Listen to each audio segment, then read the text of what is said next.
네. 네.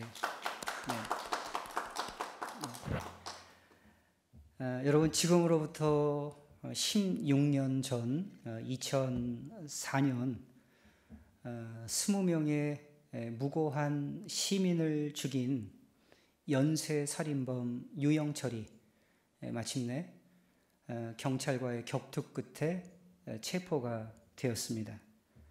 유영철은 1970년 매우 가난한 부모 밑에서 우리 집사님들 사시는 그 연희동과 가까운 서울 공덕동에서 태어났습니다. 유영철의 어머님은요, 극심한 생활고 때문에 아이가 태어나자마자 죽여버릴 생각까지 했었다고 전해집니다. 유영철이 3살부터 계모의 슬하에서 학대와 또 방치 상황에서 자랐고, 중학교 1학년 무렵에는 아버지마저 돌아가셨다고 합니다. 고등학교 2학년 한참 나이에 동네의 이웃집에 들어가서 돈을 훔치다가 걸려서 그는 생애 처음으로 소년원에 입소하게 되었다고 합니다. 21살 결혼해서 아들을 낳았지만 전과 14범으로 교도소를 전전하면서 그의 아까운 20대 청춘을 교도소에서 대부분 보내게 되었습니다. 그가 수감 중이던 2002년 유영철은 함께 살던 아내로부터 이혼 소송을 당해서 이혼을 당하고 아들에 대한 접근권마저 박탈당하게 되었다고 합니다. 그 이후 감방 안에 걸린 십자가를 부러뜨리고 이후로 유영철은 무신론자의 삶을 살게 됩니다. 2003년 교도소 출소 후 무려 20명의 무고한 시민을 죽이는 연쇄살인을 저지르게 되었습니다. 여러분, 유영철은요, 미국 라이프 잡지에서 20세기를 대표하는 30명의 연쇄살인범 가운데 한 사람으로 선정되기도 하였습니다. 그런데 오늘 본문의 야베스라는 사람, 유영철과 마찬가지로 매우 불우한 어린 시절을 보냈던 사람이었습니다. 그러나 성경은 이 야베스가 마침내 모든 형제보다 귀중한 사람이 되었다라고 그의 삶을 우리에게 소개해주고 있습니다. 자, 그렇다면 성경이 전해주는 야베스, 도대체 어떤 사람이었을까요? 첫째, 야베스는 어떤 사람인가? 제일 먼저 야베스는 장애인이었습니다. 자, 우리 9절을 한번 확인해 보겠습니다. 자, 9절을 제가 읽을 테니까 들어보시기 바랍니다. 야베스는 그의 형제보다 귀중한 자라. 그의 어머니가 이름하여 이르되 야베스라 하였으니 이는 내가 수고로이 낳았다 함이었더라. 여러분, 이 9절에서 그 어머니가 수고로이 낳았다라는 부분에 주목해 주시기 바랍니다. 여러분, 여인이 보통 아이를 낳을 때 경험하는 고통을 우리는 산고라고 합니다. 모든 어머님들은 이 땅에 새 생명을 낳기 위해서 그 산고를 겪게 되어 있습니다. 그런데 그 고통이 지극히 클 때, 평범하지 않을 때 우리는 그것을 난산이다 라고 이야기합니다. 그런데 보통 산모가 난산 중에 아이를 낳게 되면 그 아이가 장애를 얻게 될 확률이 그냥 평범하게 아이를 낳을 때보다 훨씬 더 높다라는 통계가 있습니다.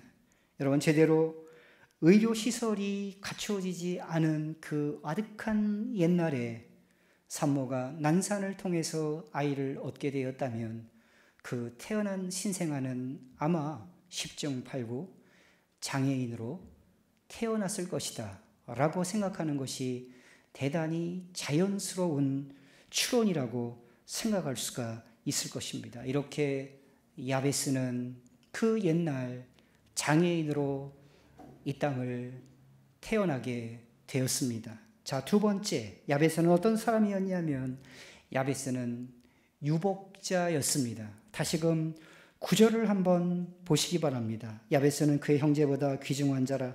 그의 어머니가 이름하여 이르되 야베스라 하였으니. 여기 보시면 여러분, 이 처음 태어난 신생아에게 이름을 붙여준 사람이 누구였다라고 얘기하고 있습니까? 바로 그의 어머니 야베스였다는 것입니다. 저에게는 두 자녀가 있습니다. 제 아들의 이름은 준혁인데 제가 이름을 붙여줬어요. 할아버지가 붙여줬습니다. 제 둘째 딸 아이의 이름이 예림인데 그 아이의 이름을 제가 직접 지어줬습니다. 어머님도 짓지 않고 할머님도 짓지 않고 저의 아버님 할아버지와 제가 직접 지어 주었습니다. 그런데 야베스의 이름을 도대체 왜 어머님이 지어줘야 했을까요? 우리가 간단하게 생각하면 야베스가 태어났을 때 아버지가 살아계시지 않았다는 것입니다. 그래서 우리는 야베스가 장애인으로 태어났을 뿐만 아니라 그가 태어났을 때 아버지를 볼 수 없는, 아버지가 이미 죽어서 그 가정에 있지 않은 홀어머니 밑에서 야베스가 태어났다. 그렇게 우리는 자연스럽게 추론할 수가 있겠습니다. 여러분, 사회보장이 제대로 갖춰지지 않은 시대에 남편이 없는 집에서, 그리고 아버지 없는 가정에서 한 여인이 아이를 키워내야 되는 이 갑갑한 현실을 우리는 주목해 볼 필요가 있는 것입니다. 자, 이제 세 번째 야베스는 어떤 사람이었을까요? 야베스는 아마도 정서적으로 학대받은 사람이다 라고 우리는 짐작할 수가 있습니다. 다시금 9절로 돌아가서 한번 보겠습니다. 자, 9절을 보니까 야베스는 그의 형제보다 귀중한 자라. 그의 어머니가 이름하여 이르되 야베스라 하였으니 이는 내가 수고로이 낳았다 함이었더라. 여러분, 어머니가 그 이름을 뭐라고 붙여줬다고 그럽니까? 야베스라고 붙여줬다는 거예요. 여러분, 야베스를 히브리 말로 발음을 하면 야흐베츠예요. 야흐베츠. 이 야흐베츠가 무슨 뜻이냐면 그게 바로 고통이라는 뜻입니다. 여러분, 한번 생각해 보시기 바랍니다. 엄마가 자기 아이를 낳을 때 너무 고통스럽게 낳았어요. 그런데 그 아이를 낳고 보니 아이에게는 장애가 있었습니다. 그리고 자기 곁에는 자기를 따뜻하게 격려해 줄 남편도 살아있지 않았습니다. 그의 삶은 고통이었을 거예요.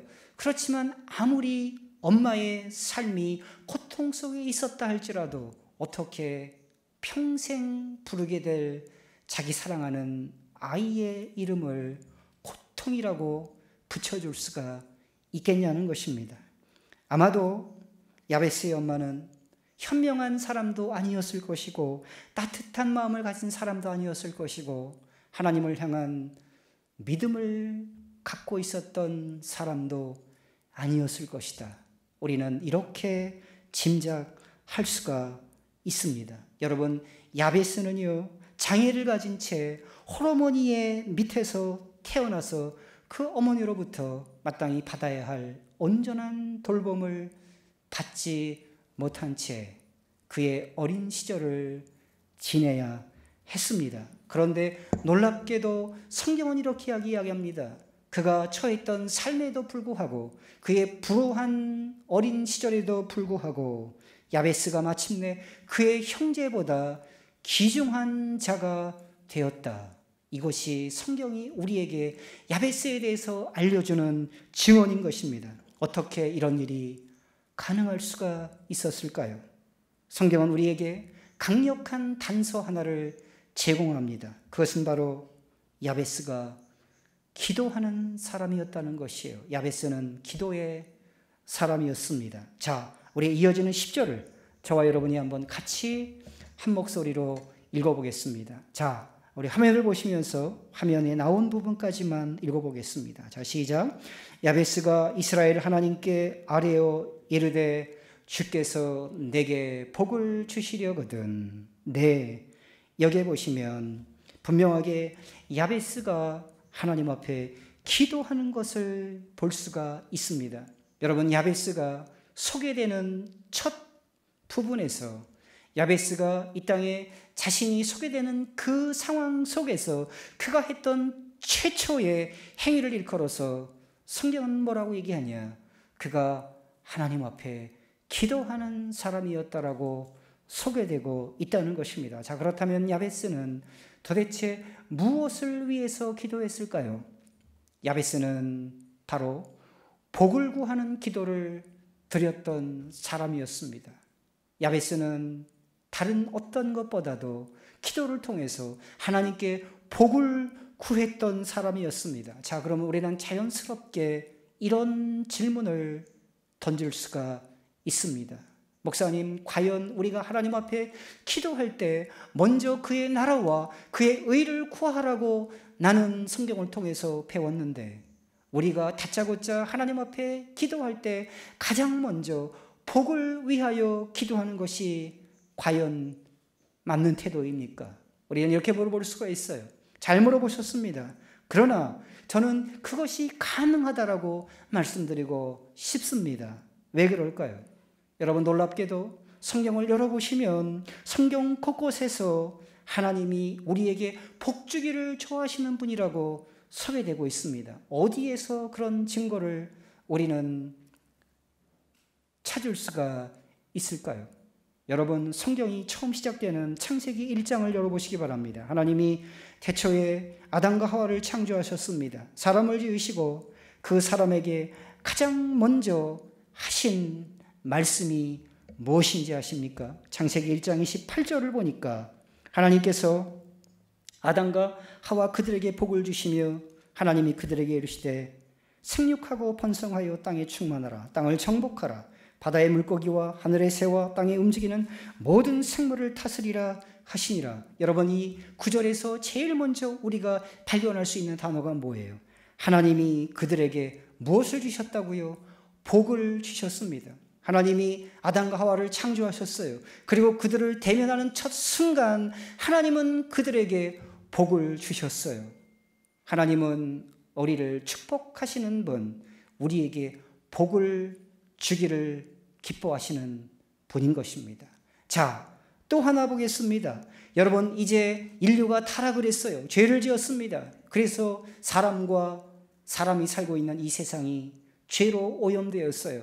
하나님은 그 세상과 그 사람들을 구원하기를 원하셨어요. 그래서 새로운 한 사람을 부르십니다. 그 사람의 이름이 바로 아브라함이에요.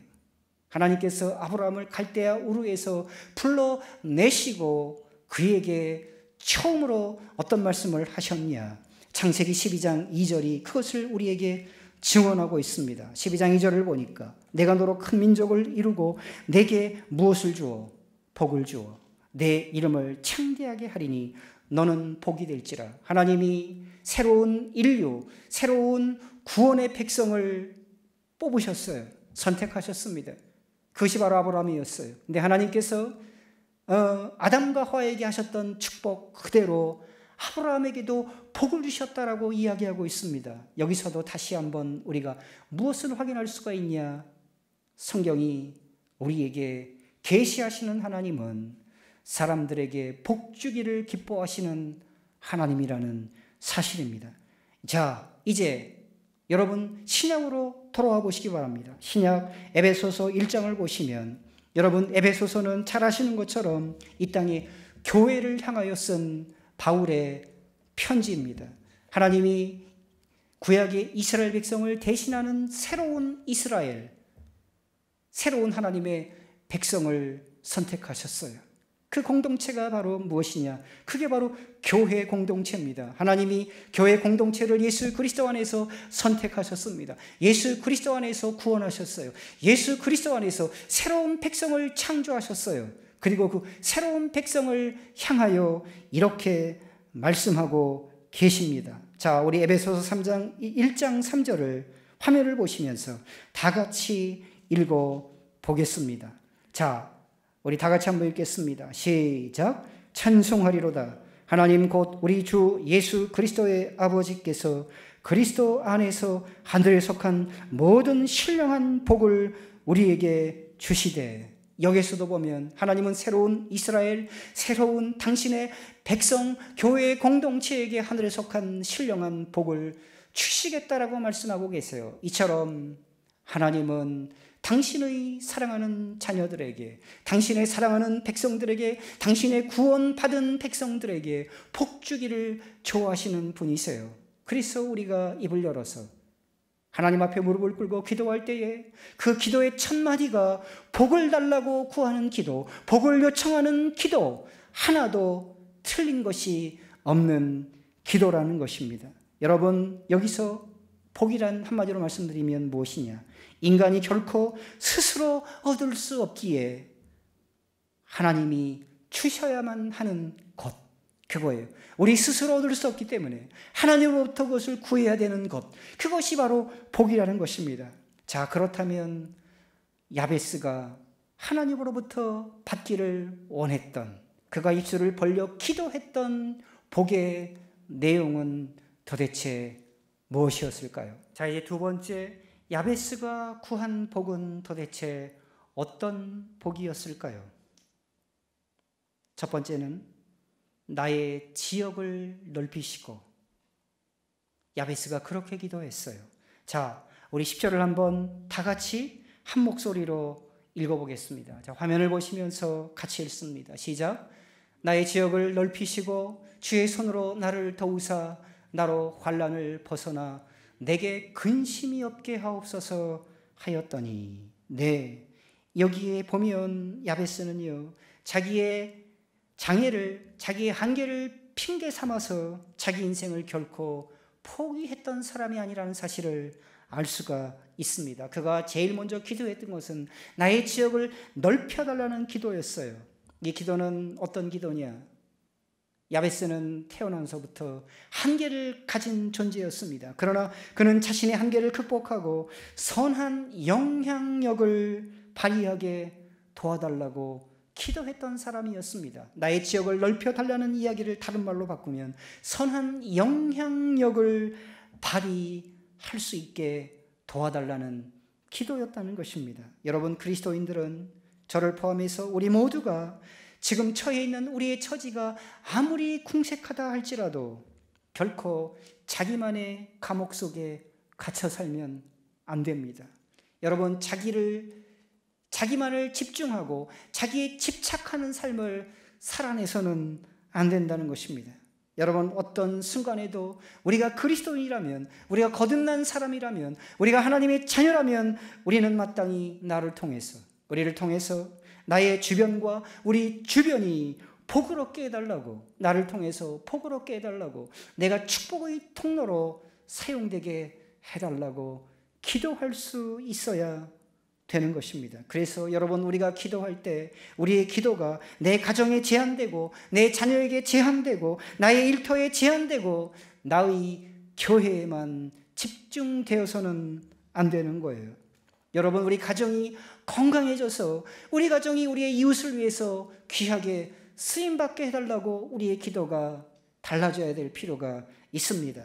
하나님, 내 자녀를 축복하셔서 내 자녀가 다른 사람에게 유익한 삶을 살 수 있도록 그렇게 내 자녀를 이끌어달라고 기도할 필요가 있어요. 하나님, 내 일터를 축복하시되 내 일터가 축복받는 것으로 그치는 것이 아니라 내 일터를 통해서 내가 다른 사람들, 나의 이웃들을 복되게 하는 복된 일에 그렇게 내 일터를 사용할 수 있도록 축복해달라고 우리의 기도가 확장될 수가 있어야 된다는 것입니다. 단순히 내 교회가, 우리 교회가 부흥하게 해달라는 기도에 그쳐서는 안 되고, 우리의 교회를 통해서 그렇게 소생되고 그렇게 생명력 있게 부흥하는 우리 교회를 통해서 우리 지역사회가, 또 다른 교회가 그렇게 하나님의 은혜를 경험할 수 있게 해달라고 그런 기도를 드릴 필요가 있다는 것입니다. 사랑하시는 성도 여러분의 기도가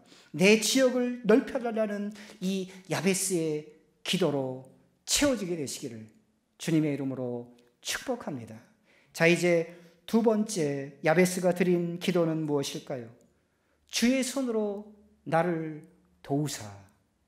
이런 기도를 드렸어요. 다시금 10절로 돌아가셔서 한 번 더 화면을 보시면서 본문을 확인해 보겠습니다. 나의 지역을 넓히시고, 그 다음에 야베스가 뭐라고 기도하고 있습니까? 주의 손으로 나를 도우사. 그렇게 기도하고 있어요. 여러분, 야베스가 드렸던 이 두 번째 기도는 우리의 형통한 삶을 통해서 주의 손이 드러나게 해달라는 기도예요.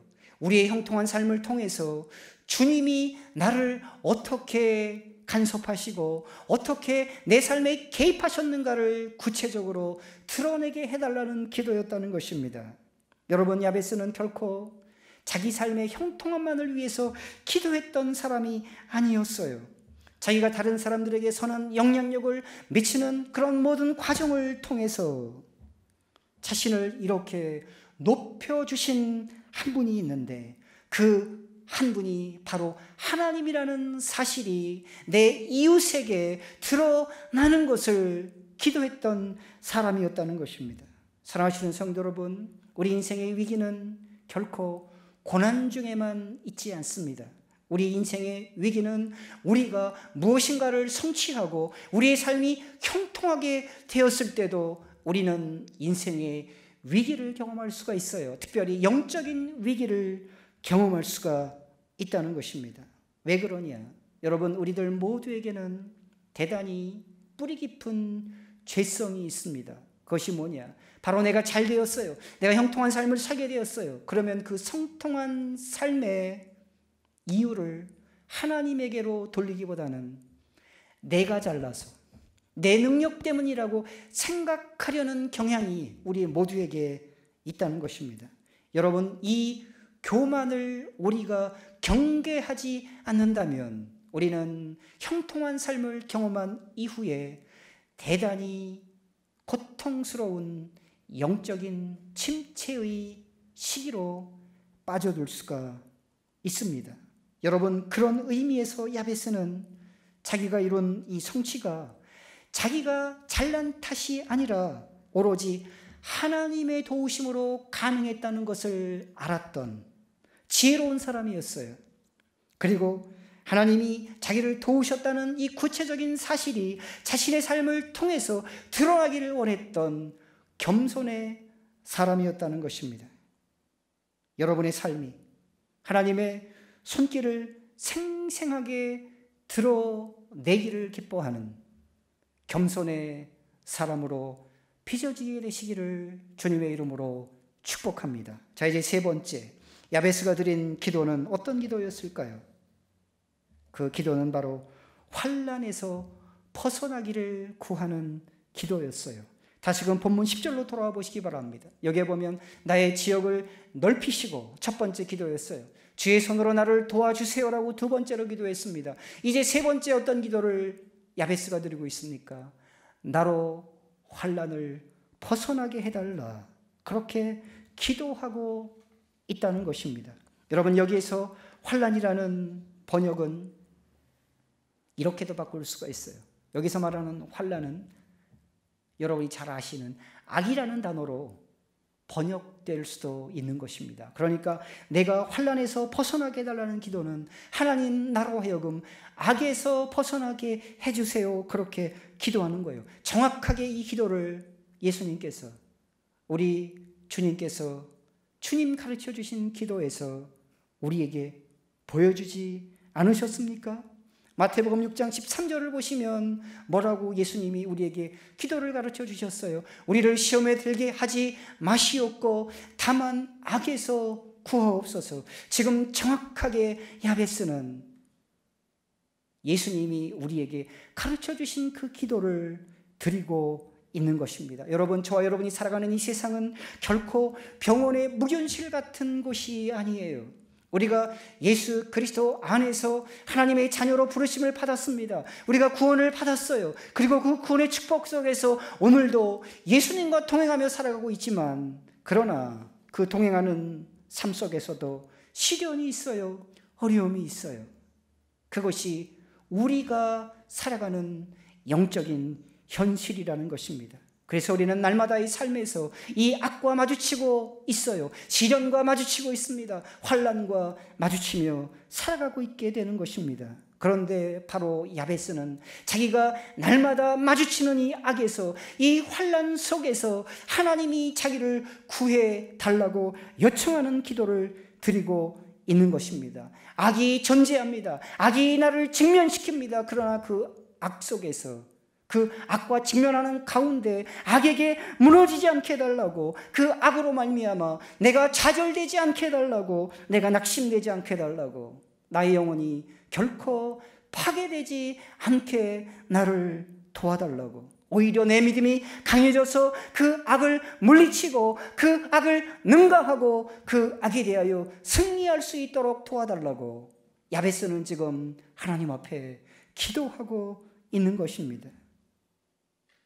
바로 이 기도, 저와 여러분이 기도해야 되는 기도의 제목이 아닐까요? 자, 이제 네 번째로 마지막 야베스의 기도입니다. 네 번째 어떤 기도를 드렸어요? 고통이 없게 하옵소서. 위대한 기도입니다. 야베스가 드렸던 이 마지막 네 번째 기도, 고통이 없게 하옵소서. 다시금 10절을 저와 여러분이 한 목소리로 처음부터 읽어보도록 하겠습니다. 자, 화면을 보시면서 다 같이 읽습니다. 시작. 나의 지역을 넓히시고 주의 손으로 나를 도우사 나로 환난을 벗어나 내게 근심이 없게 하옵소서 하였더니, 여러분 여기에 보시면 근심이라는 단어가 나오는데 이 근심이라는 단어는 너무 약해요. 이 근심이라는 단어를 우리는 고통으로 번역하는 것이 더 좋습니다. 여러분 한마디로 말씀드리면 야베스의 마지막 기도는 치유를 위한 기도예요. 하나님, 더 이상 내 삶 속에 존재하는 모든 환난 때문에 내가 고통 속에서 허우적거리지 않게 하여 주옵소서. 내 안에 있는 모든 고통의 뿌리를 근원적으로 해결해 주옵소서라는 기도예요. 여러분 여기서 말하는 고통, 이게 히브리 말로는 오체부라는 단어입니다. 오체부. 바로 야베스가 태어나고 자라왔던 삶의 상황이었어요. 그것이 바로 고통이었다는 것입니다. 그는 고통 속에 태어났어요. 그리고 그는 고통 중에 양육되었습니다. 그런데 지금 야베스가 자기가 태어나고 자라왔던 이 고통스러운 삶의 상황 속에서 자기를 건져달라고 기도하고 있는 거예요. 그런데 여기에 놀라운 비밀이 있습니다. 여러분, 야베스의 히브리 말을 발음을 이야기하면 야흐베치예요. 고통은 뭐라고 그랬죠? 오체부라고 그랬어요.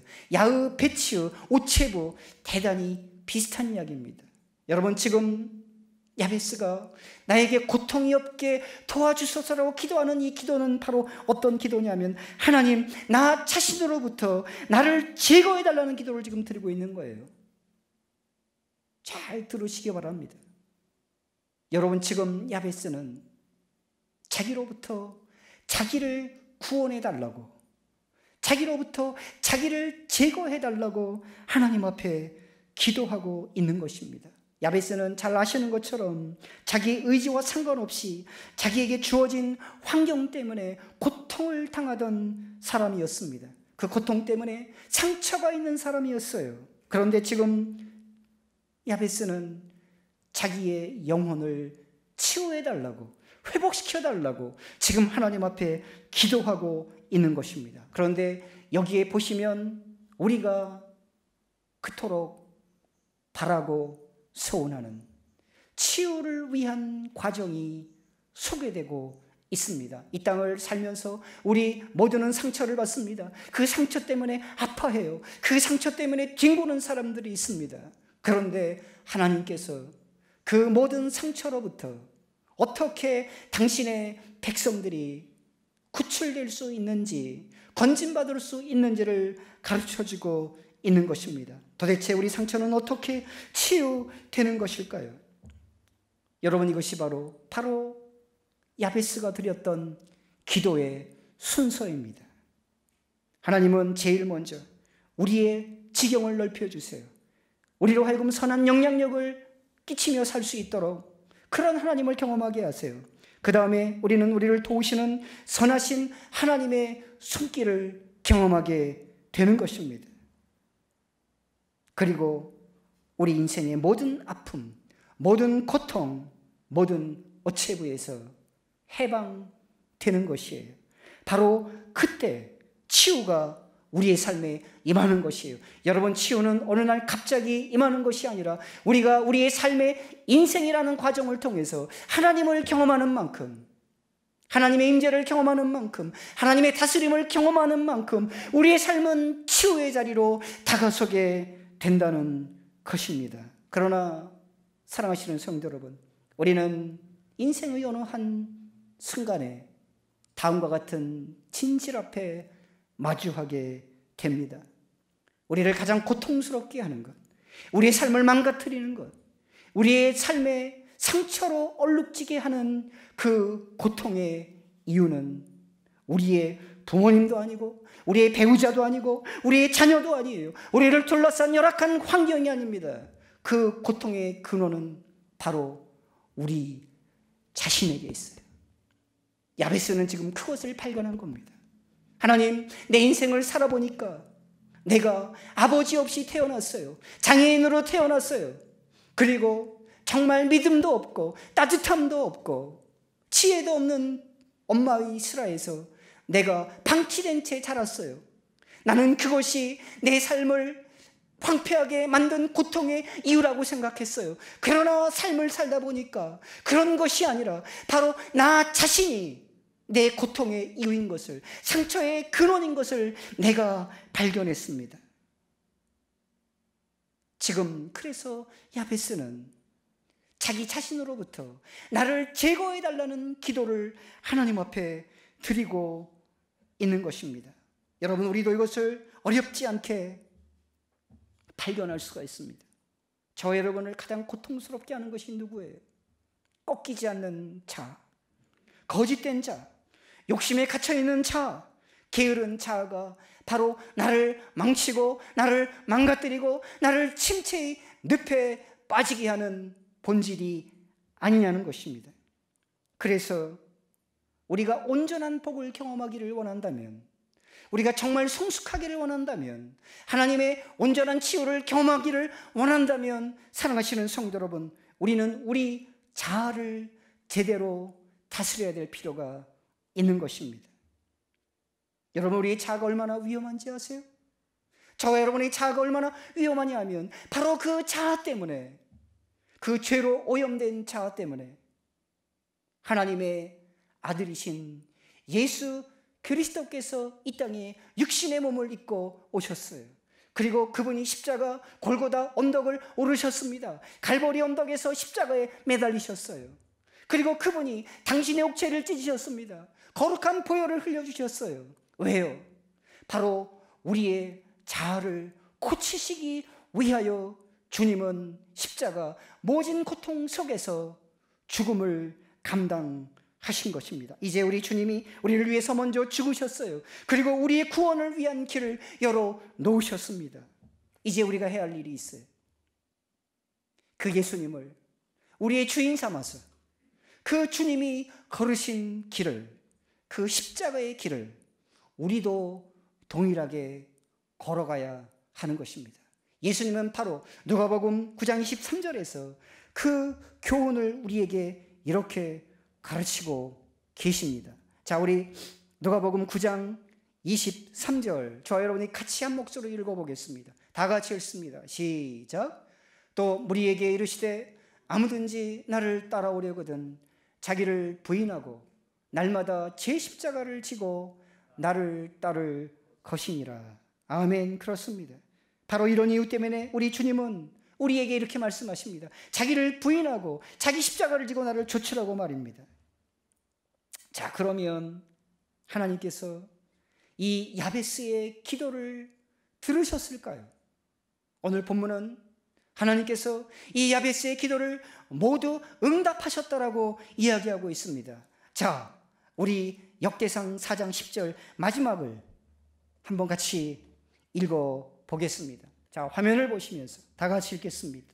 시작. 하나님이 그가 구하는 것을 허락하셨더라. 그렇습니다. 여기에 보시면 역대상 4장 10절 마지막에 보시면 하나님이 야베스가 구하는 모든 것을 허락하셨다. 그렇게 이야기하고 있어요. 사랑하시는 성도 여러분, 우리 모두가 야베스와 같이 고통스러운 삶의 자리에 처해 있습니다. 고된 삶의 한복판에서 우리는 몸부림치고 있습니다. 그렇지만 우리가 야베스처럼 그 고통스러운 삶의 한복판 속에서 야베스처럼 기도할 수가 있다면 지금도 하나님은 우리의 기도에 응답하실 것입니다. 우리가 구하는 것을 허락하실 거예요. 그리고 하나님은 지금도 우리 안에 있는 오체부, 우리 안에 있는 고통의 씨를 말려 주실 것입니다. 우리의 바깥에 있는 환경을 바꾸실 것입니다. 그리고 우리 모두를 형제들보다 소중한 자로, 귀중한 자로 빚어 주실 것입니다. 우리 모두가 코로나19로 인해서 어려운 가운데 처해 있습니다. 그렇지만 오늘 우리가 배웠던 이 야베스의 기도를 우리가 무릎 꿇는 자리에서 하나님 앞에 드릴 수가 있다면, 하나님의 도우심을 구할 수가 있다면, 야베스를 찾아오신 하나님, 야베스의 기도에 응답하신 하나님, 그로부터 모든 고통을 제거하신 하나님께서 우리의 삶에 찾아오실 것입니다. 우리의 삶의 고통을 제거하실 것입니다. 우리의 삶의 눈물을 제거하실 것입니다. 그리고 우리의 삶의 모든 문제로부터 우리를 구원해 주실 것입니다. 바로 이 축복을 여러분이 무릎 꿇는 기도의 자유로부터 경험하는 기도의 사람 되시기를 주님의 이름으로 축복합니다.